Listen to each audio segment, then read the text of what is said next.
सात संगत जी, प्रेम से कहना धन निरंकार जी। सात संगत जी, दासी स्वागत करती है आप सभी संतों महापुरुषों का आपके ही अपने YouTube चैनल सच्ची गुरु भक्ति पर। तो सात संगत जी, दासी आप जी संतों महापुरुषों के सामने आज फिर से एक नई प्रेरणादायक कहानी लेकर के आई है। कहानी का शीर्षक है कि असली धन इस दुनिया में क्या होता है। तो आओ चलो जानते हैं सात संगत जी इस कहानी में। एक बार की बात है सात संगत जी कि शाम का समय था और शाम का धुंधलका बढ़ रहा था। तकरीबन 7 बज चुके थे। बिरजू पैदल कंधे पर अपना मिस्त्री का सामान उठाए हुए अपने घर की ओर बढ़ रहा था। पेशे से वे मकान बनाने का मिस्त्री था। बिरजू जो कि रोजाना चौराहे पर जाकर सुबह खड़ा हो जाता है और काम करवाने वाले मालिकों की राह तकता है, यही उसकी पारिवारिक रोजी रोटी कमाने का एकमात्र साधन था। सत्संगत जी ये सब काम करके ही वे अपने घर का पालन पोषण कर रहा था। बीते 2 दिनों से वह एक बंगले में रिपेयरिंग का काम कर रहा था।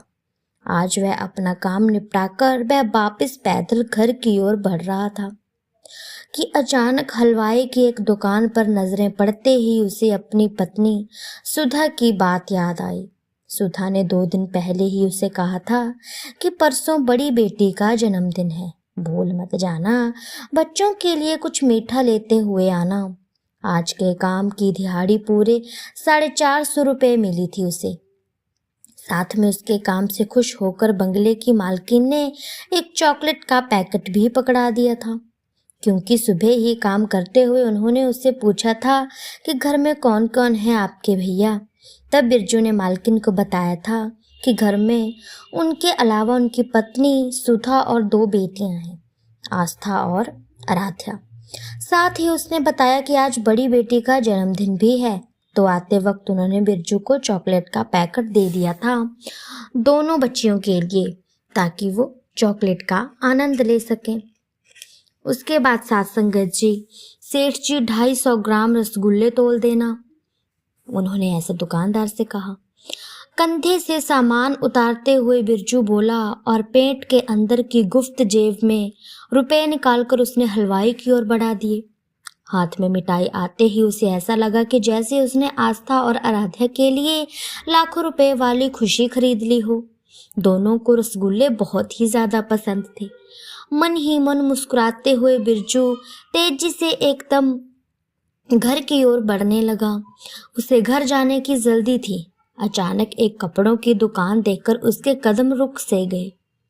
सहसा ही उसे याद आया कि जिस घर में वो मिस्त्री का काम करके लौटा है, उस बंगले मालिक के दोनों बच्चे भी तकरीबन उसकी बेटियों की उम्र के ही थे। मालकिन के बच्चों ने कितने महंगे कपड़े पहने हुए थे, और हाँ, दोनों बच्चों के पास अलग अलग मोबाइल फोन भी थे, वो भी बड़े वाले। और वो दोनों बात बात पर मॉम डैड और न जाने क्या क्या कहकर साहब मैडम को बुलाते रहते हैं। इतनी अच्छी किस्मत है उनकी। अच्छा, बड़ा घर, नए नए बढ़िया कपड़े, बड़ा टीवी, मोबाइल और भी न जाने क्या क्या था उनके पास, और एक मैं हूँ, और भी न जाने क्या क्या था उनके पास, और एक मैं हूँ, क्या दे पाया अब तक अपने बच्चों को। यही सोचते हुए उसकी आंखें भीग गई और मन कुंठित हो गया, वह उदास सा हो गया। आस्था के पास ले देकर एक ही अच्छा सलवार सूट है जिसे वो हर त्योहार पर पहन लेती है और फिर बक्से में रख देती है अगली बार के लिए। तो वही आराध्या कभी कभी जिद कर लेती है नए कपड़ों की। छोटी है ना, अभी तक उसे अभी समझ नहीं है, इसीलिए वे बार बार कुछ नई चीजों की जिद करती रहती है। उसके मन ही मन पक्का किया कि कैसे भी जोड़ तोड़कर और मेहनत करके रुपए बचाकर वह अपनी दोनों बेटियों के लिए नए नए कपड़े खरीद लेगा, और उस सुधा के लिए भी एक सलवार सूट अच्छा सा खरीद ही लेगा। हमारा गुजारा कैसे न कैसे करके चल ही रहा है, तो वैसे भी चल पड़ेगा। उसने तो शुरू से ही साथ निभाया है, कभी कोई शिकायत और शिकवा भी नहीं किया मुझसे। उन्हीं 2 पुरानी साड़ियों में ही खुश रहती है सुधा। ले देकर बिरजू पास भी वही पुरानी पेंट कमीज है जो एक बार वे एक फ्लैट में काम करते हुए फ्लैट मालिक ने खुशी से उसे दे दी थी। मगर बेटियां, आखिर उन्हें दे ही क्या पाता वो। कभी दिन त्योहार पर नए कपड़े तक नहीं लेकर दे पाया। ये सोचते सोचते जन्मदिन की मिठाई खरीदने की उसकी खुशी दूर उड़ चुकी थी। सोचते सोचते बिरजू घर आ पहुंचा। दरवाजे पर कदमों की आहट से रोज की भांति सुधा तुरंत बाहर निकल आई थी और रोज ही की भांति एक आत्मीय मुस्कान के साथ उसने बिरजू का मुस्कुराते हुए स्वागत किया। बिरजू ने आस्था और आराध्या के बारे में पूछा ही था कि भीतर से दोनों पापा जी कहते हुए सामने आ खड़ी हो गई और उसे स्नेहपूर्वक पकड़कर अंदर ले आई। आस्था जहां दौड़कर पानी लाई थी प्लेट में सजाकर, तो वहीं आराध्या तो लिपट ही गई थी उससे। अचानक बिरजू की आंखों में आज दोपहर का दृश्य तैर गया। जब वह उस बंगले की मालकिन के यहाँ दीवार रिपेयरिंग कर रहा था तो मैडम ने अपनी बेटी को एक कप चाय बनाने के लिए कहा था, क्योंकि उनका सर दर्द कर रहा था। लेकिन उनकी बेटी भिनभिनाती व पैर पटकती हुई सोफे पर पसर गई थी, टीवी के सामने ये कहकर कि उसका पसंद का सीरियल आ रहा है, और कहा था कि आप खुद ही बना लो। ये सब याद करते करते बिरजू के मन में सारी कुंठा हवा हो गई। उसने मिठाई का पैकेट आस्था को थमाया और आराध्या को चॉकलेट का, और आस्था तथा आराध्या को चूमते हुए कहा, जन्मदिन की शुभकामनाएं बेटा, ईश्वर तुम्हें हमेशा खुश रखे। अपनी पसंदीदा मिठाई व चॉकलेट पाकर दोनों बेटियां खुशी से चहकने लगी और ये देखकर बिरजू और उसकी पत्नी सुधा भी मुस्कुराने लगे। बिरजू के मन में आ ही रही कुंठा ने अब अपनी जगह संतुष्टि को दे दी थी।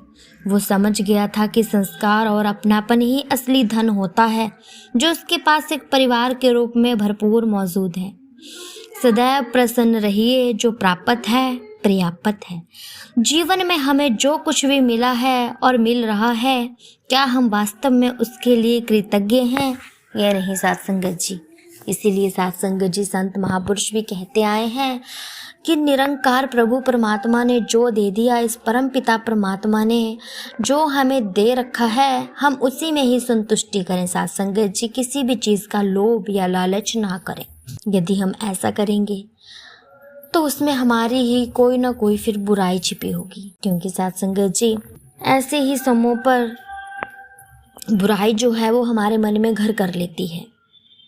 इसीलिए हमें अपने मन को शांत रखना है और जो कुछ है वही उसी में खुश रहना है साथ संगत जी, और किसी भी चीज़ का लोभ नहीं करना है।